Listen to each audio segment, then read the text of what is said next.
Hello all, welcome back.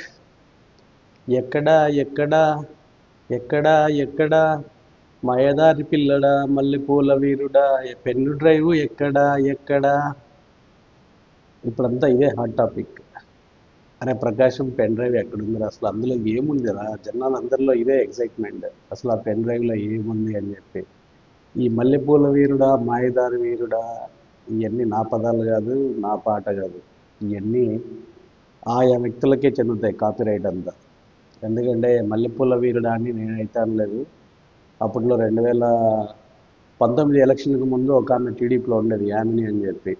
ఆమెనే అన్నది ఈ మన పవన్ అన్నయ్య గురించి, అసలు ఆయన ఏం చేస్తాడు మల్లెపూలు నలపడం తప్ప అని చెప్పి ఆమె అన్నది. కాబట్టి ఈ మల్లెపూల వీరుడా వర్డు నాది కాదు, అది ఆమెదే. ఇంకా మాయదారి వీరుడా అనేది ఇప్పుడు రీసెంట్గా తిరుపతిలో కిరణ్ రాయల్ లక్ష్మి మధ్య జరిగే వివాదంలో ఈ మాయదారి వీరుడి ప్రస్తావన వచ్చింది. ఆమె నిన్న డేట్స్తో సహా ఫోటోలు ఎప్పుడు తీసుకున్నాం, వీడియోలు ఎప్పుడు తీసుకున్నామని క్రోనాలజీ అంతా చూపించింది.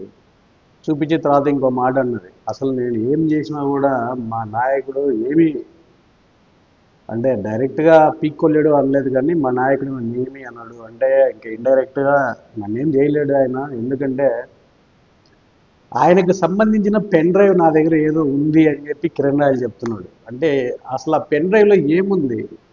ఆ పెన్ డ్రైవ్ను అడ్డం పెట్టుకొని ఈయన ఎందుకు ఇలా చెలరేగిపోతున్నాడు?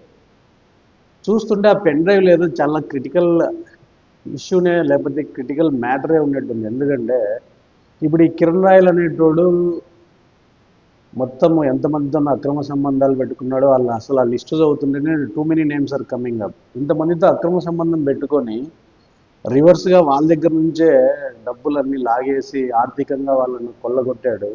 ఇలాంటి వ్యక్తిని ఇంకా ఈ జనసేన పార్టీ ఏమీ చేయకుండా జస్ట్ పార్టీ కార్యక్రమాలకి తాత్కాలికంగా దూరంగా ఉండమని మాత్రమే చెప్తారు. అంతకు మించి ఇంకే యాక్షన్ తీసుకోలేదంటే ఏదో కొంచెం తేడాగానే ఉన్నట్టుంది వ్యవహారం. మేబీ ఆ కిరణ్ రాయల్ పదే పదే చెప్పినట్టు ఆ పవన్ కళ్యాణ్ సార్కి సంబంధించిన పెన్ డ్రైవ్ ఏమన్నా ఉందేమో తెలియదు. మరి ఆ పెన్ డ్రైవ్లో ఏ మ్యాటర్ ఉందో ఏమో మనకు తెలియదు. దీనికంటే ముందు కిరణ్ రాయల్ ఏమన్నాడు, అసలు వైసీపీ వాళ్ళంతా ఏందో 80 కోట్లు 100 కోట్లు పెట్టి నా పైన ఈ కుట్రకు తెరలేపారు, అవన్నీ మార్ఫింగ్ చేశారు, కంప్యూటర్ ఎడిటింగ్ చేశారు, టెక్నాలజీ వాడారు, ఏఐ ఇమేజెస్ అని నానా రకరకాలుగా చెప్పాడు. అరే అసలు చెప్పేటప్పుడు కొంచెం కామన్ సెన్స్ బుర్ర ఉండాలి. అసలు నువ్వు ఎవరివి?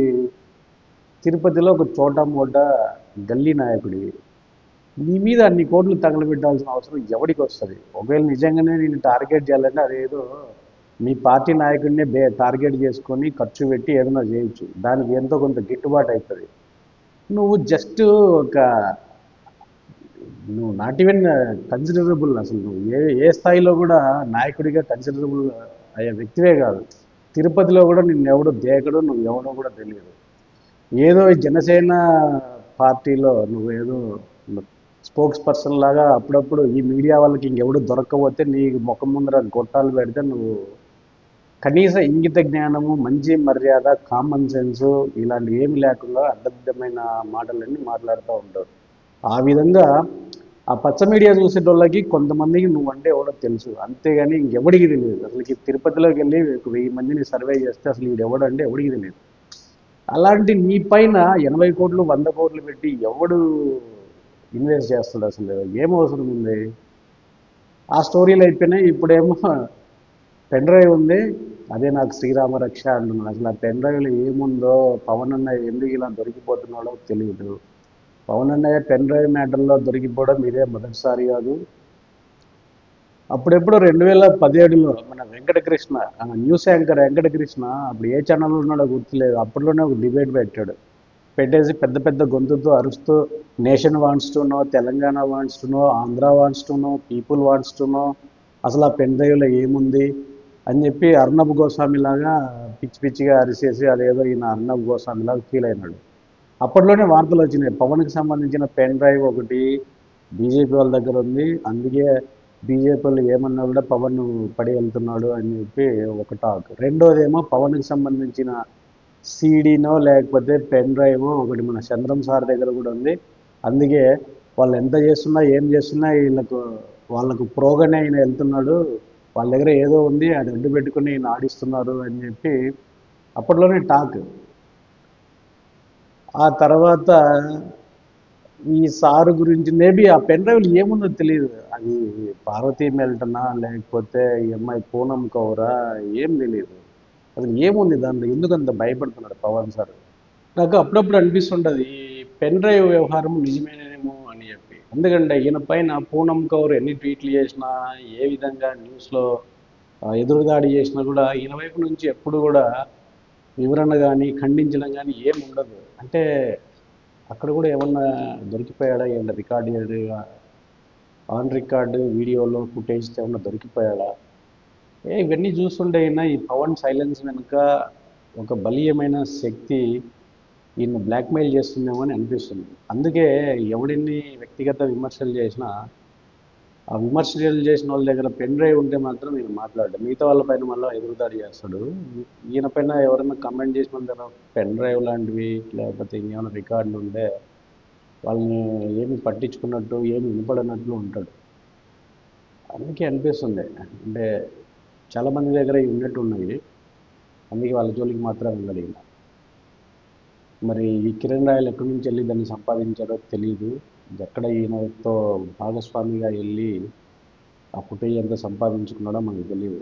ఇప్పుడు అది కిరణ్ రాయల్ దగ్గర ఉంది. కిరణ్ రాయల్ దగ్గర ఉంది అంటే ఇంకా నిజంగా కిరణ్ రాయల్ దగ్గర కక్కించాలి అది ఏంటని. అసలు ఈ కిరణ్ రాయల్ ఏమో నేను పెద్ద తోపును పోటుగానే అంటాడు, నా మీద 80 కోట్లు పెట్టారంటారు. అరే నిన్ను అందరూ ఇగ్నోర్ చేసినారు. ఒకవేళ నిజంగా నువ్వు అంత సీరియస్ క్యాండిడేట్ అయితే వైసీపీలో అధికారంలో ఉన్నప్పుడే నీ తాట తీసేటోళ్ళు. నేను ఎవడు పట్టించుకోలేదు. అప్పుడే నువ్వు రోజా పైన వాళ్ళ పైన చాలా చెత్త బ్యాడ్ కామెంట్లు చేస్తుండేవి, వాళ్ళే వదిలేసినారు. అంటే అర్థం ఏంటి? నువ్వు ఆటలో అరటిపండువో లేకపోతే కరేపాకు అని చెప్పి వదిలేసినారు. అంతేగాని నీకై నువ్వు సెల్ఫ్ డబ్బాలు కొట్టుకొని నేను అంతోని ఇంతోని అంటే ఏం నడవదు. ఇప్పుడు కూడా నువ్వు జస్ట్ వేస్ట్ ఫిల్లోవే. జస్ట్ ఎల్లో మీడియా అప్పట్లో ఈయన పెన్ డ్రైవ్లో ఇన్ డ్రైవ్లు అని చెప్పి నానా హంగామా చేశారు. తర్వాత కాలంలో ఇప్పుడు ఆయనే వాళ్ళకి ఆప్తుడైనాడు. మళ్ళీ వీళ్ళు ఆయన డిఫెండ్ చేయడం మొదలుపెట్టారు. ఇది దరిద్రం ఏంటంటే ఇంత అక్రమ సంబంధాల కేసులలో ఇరుక్కున్న నిన్ను తెచ్చి ఆ ప్యానల్లో కూర్చోబెట్టి డిబేట్లు చేయడం ఎంత దరిద్రం ఇది అసలు. అసలు ఈ పచ్చ మీడియా వల్ల ఈ సెన్స్ కామన్ సెన్స్ ఏమన్నా ఉందో లేదో లేదు. వాళ్ళకి అవసరమైనప్పుడేమో నువ్వు కావాల్సిన వాడు అవుతావు, అవసరం లేనివాడు అయితే నువ్వు ఎవడో అనాగణ్యదు అన్నట్టు ట్రీట్ చేస్తారు. వాళ్ళే నీ పైన ఇన్వెస్టిగేటివ్ జర్నలిజం అని చెప్పి నానా రకాల వార్తలు వండి వారుస్తారు. అవసరమైనప్పుడు మళ్ళీ నిన్ను చంకలెక్కించుకొని ముద్దు చేస్తారు. వాళ్ళకి మాదిరి నువ్వు కూడా సరిపోయినావు. నీకు అవసరమైనప్పుడు నువ్వు ఊరి మీద పడి చెలరేగిపోయి ఎవరితో పడితే వాళ్ళతో అక్రమ సంబంధాలు ఏర్పరచుకున్నావు, ఆర్థిక లావాదేవీల గొడవలలో ఇరుక్కున్నావు. ఇప్పుడేమో దొరికిపోయిన తర్వాత పెన్ డ్రైవ్ తెచ్చి ఇంకా బ్లాక్మెయిలింగ్ లాగా మాట్లాడుతున్నావు. మళ్ళీ దీనికి కూడా ఈ పచ్చ మీడియా వాళ్ళు ఏమన్నా కవర్ డ్రైవ్లు ఆడి కవరింగ్ ఇస్తారేమో చూడాలి. అంటే ఇంత పనికి మళ్ళీ దొరికినా కూడా వాడు ఇంకా మంచోడే అన్నట్టు కలరింగ్. ఇంకా ఆమె ఎవరో రాయపాటి అరుణ అంట. అరే ఇంత దరిద్రమైన పని చేసి దొరికిపోయినాడు వీడు, ఇది సిగ్గుచేటి అని చెప్పడం మానిపోయి అసలుకి జనసేన అనే పార్టీ టోపీ ఉన్నంత వరకే అణిగిమణిగి ఉంటారు, అది తీసేస్తే ఇంకా చెలరేగిపోతాడండి. సిగ్గు మానం ఉంది అసలు మాట్లాడడానికి. వీడు చేసిందే లత్తుకూరు పని. వీడన్నా దేశానికి పనికొచ్చే పని చేసినాడా, శత్రు సంహారం చేసినాడా? అది చూసిన ఆమోదలాగా ఊరి మీద పడి తిరిగేసి నానా రకాల చండాలం అంతా చేసినాడు. అలాంటిది వీడు ఇంకా ఆ జనసేన పార్టీ టోపీ తీసేస్తే మాత్రం ఇంకా సెలరేగిపోతాడు. సెలరేగి ఇంకేం చేస్తాడు? చెలరేగినోడు ఏదో ఒక రోజు నేల మీద పడాల్సిందే, టైం వస్తుంది. అంటే ఈ వీర మహిళలు ఏం మాట్లాడుతున్నాము, దేన్ని డిఫెండ్ చేస్తున్నాము అని కనీస ఇంగిత జ్ఞానం లేకుండా మైకుల ముందు వచ్చి మాట్లాడడం ఏందో అర్థం కాదు. అసలు మహిళలేనా అని అనిపిస్తుంది. ఎంత స్వపార్టీ వాడిని వెనకేసుకొచ్చినా కూడా మరి ఇలాంటి వ్యవహారంలో ఉన్నారు. చాలా దారుణం, వెరీ బ్యాడ్. ఇన్ని జరుగుతున్నా కూడా జనసేన పార్టీ నుంచి కానీ పవన్ నుంచి కానీ ఎలాంటి వివరణ కానీ ఈ వార్త నిరాధారము అని చెప్పడం కానీ ఏమీ లేవు. చూస్తుంటే కిరణ్ రాయల్ ఏదో గట్టిగానే సంపాదించున్నాడు, అందుకే బేఖాతర్ అన్నట్టు ఉన్నాడు. మరి ఎప్పుడు వస్తుందో మనకైతే information. We are all waiting for that. What is there in the pen drive. ఆ పెన్ డ్రైవ్లో ఆ ఇన్ఫర్మేషన్ బయటికి వస్తే అసలు ఇంకా సునామీ వస్తుందా, పెద్ద పెద్ద భూకంపాలు వస్తాయా, ఏమొస్తాయి తెలియదు. అంత ఇన్ఫర్మేషన్ ఏముందో దాంట్లో అర్థం కాదు. దాన్ని అడ్డు పెట్టుకొని ఎంతమంది ఆయనతో ఆడుకుంటారు అసలు. Let's see, wait and watch. ఏముందో చూద్దాం. ఇప్పుడు కాకపోతే తర్వాతైనా వస్తుంది.